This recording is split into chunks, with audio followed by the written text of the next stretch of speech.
Hey guys, my name is Deb Marnie and I'm from Aussie Maille. Welcome to our chain mail tutorial channel.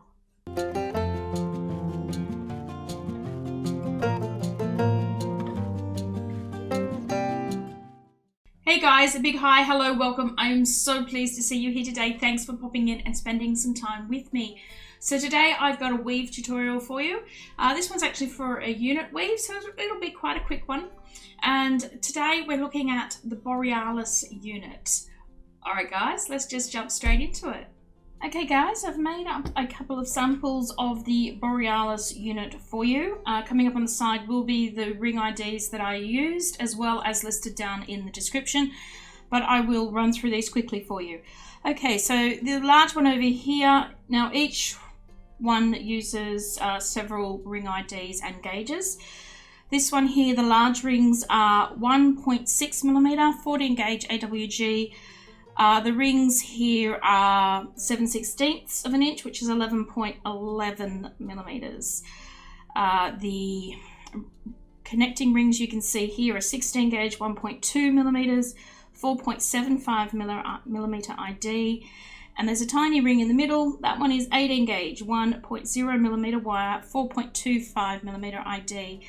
The next one, the large rings are 1.2 mils times 8 millimeters. The connecting rings here in the middle are 1 millimeter, which is 18 gauge AWG. Those are 4 millimeter ID.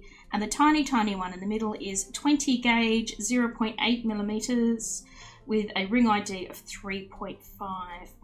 And then the final one here uses the large rings are 1 mil wire with a 6.75 millimeter ID.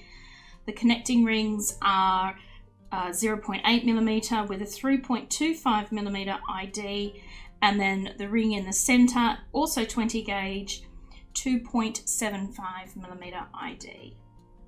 We've got 3 ring IDs, so that'll be small, medium, and large, just for reference. So close up 6 of your medium rings. Once you've got those 6 closed, you're going to want to take up one of your small rings and pop those 6 rings onto there. Now, if you are having difficulty doing this, you can just pop on as many as you would like and then close your small ring up and feed the remainder through. It's up to you. It depends on what you're comfortable in doing.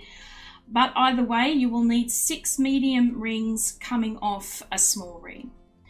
Now, once you've done that, you want to take up one of your large rings and open it up and feed that large ring through 2 of our medium rings. Close your large ring up. This one's being a bit stubborn. It's been open and closed a few times, so it's not happy with me. Take up another one, feed it through the next 2,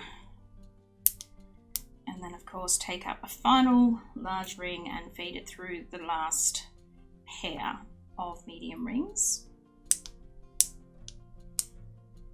Okay, so you've got your work looking like this at the moment. Then what we want to do, we want to take up another large ring. And this time we want to put it through 2 medium rings, but we want to do one from this pair and one from this pair over here. So to do that, we just go straight through there like that, making sure we just pick up one from each set. Close that ring up. I said I've opened and closed these rings a few times, so they're not at their best.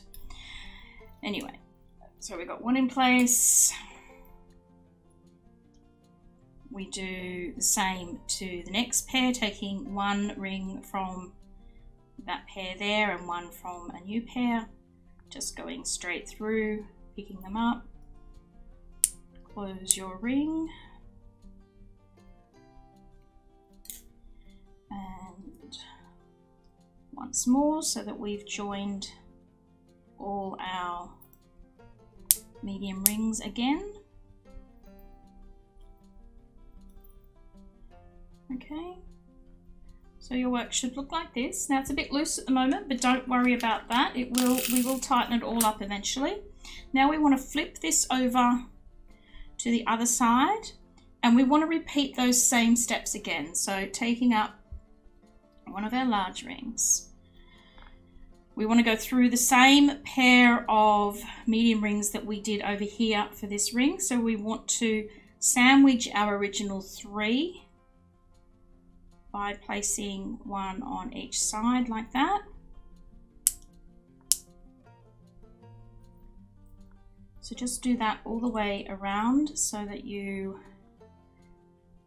place 3 large rings.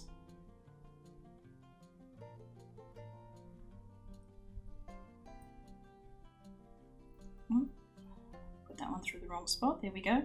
Make sure you just go through the medium rings, not through any of the large rings like I did just then. And then we want to place one more large ring.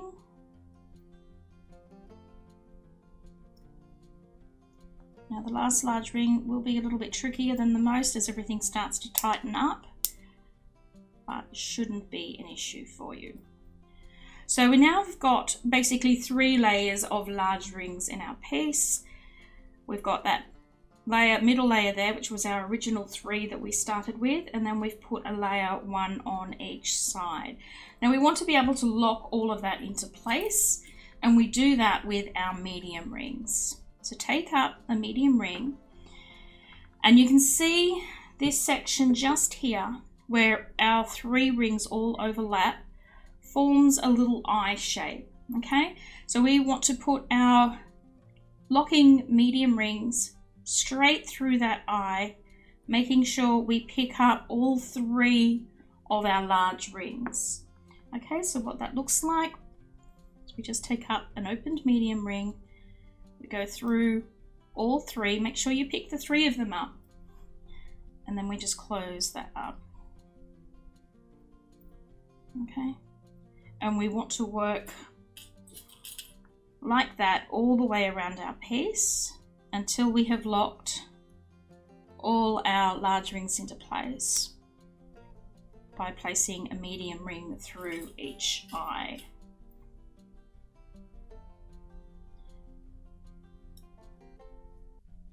And then once you've done that, you've actually completed the Borealis unit. So by itself, the Borealis unit you could make pendants out of, especially in the larger size. The smaller size would enable you to make a lovely little pair of matching earrings. You could hang a drop off them, beads off them, anything like that to add a little bit more pizzazz to your weave. If you're looking at this tutorial and you're thinking, hey Deb, this looks real familiar, we did use this to make up the Australis necklace. So I'll leave a link up here in the corner to the Australis video if you're interested in checking that out. That'll give you an idea of something else that you can do with this particular unit. There you go, we've locked all the weave rings in place, and that's our finished unit. So as I said, you could use this as a pendant, you could use it as an earrings, you could sheet it like this. This is the Australis necklace. You could use it to make something like this. You could also join them together like this to make up a bracelet. But there you go, guys, that's it. That is the tutorial for the Borealis unit. Alright guys, that's it. That is the tutorial today. A little bit of a quickie, as I promised, but it's a useful unit to know. If you did enjoy the video, don't forget to give it a thumbs up here on YouTube. Share the video on social media if you like. If you do have any questions or comments, I'd love to hear from you. Pop them in the section down below the video. Subscribe if you're not a subscriber. Check out our other videos here. We've got plenty for you to look over. And last but not least, guys, don't forget to give our shop link up here a little bit of love. That's where we sell the bits and bobs and thingamajigs you're going to need to make up this weave and many others. Alright guys, thanks once again for popping in and spending some time with me. I hope you're all keeping well, and I'll see you again sometime in the very near future. Bye.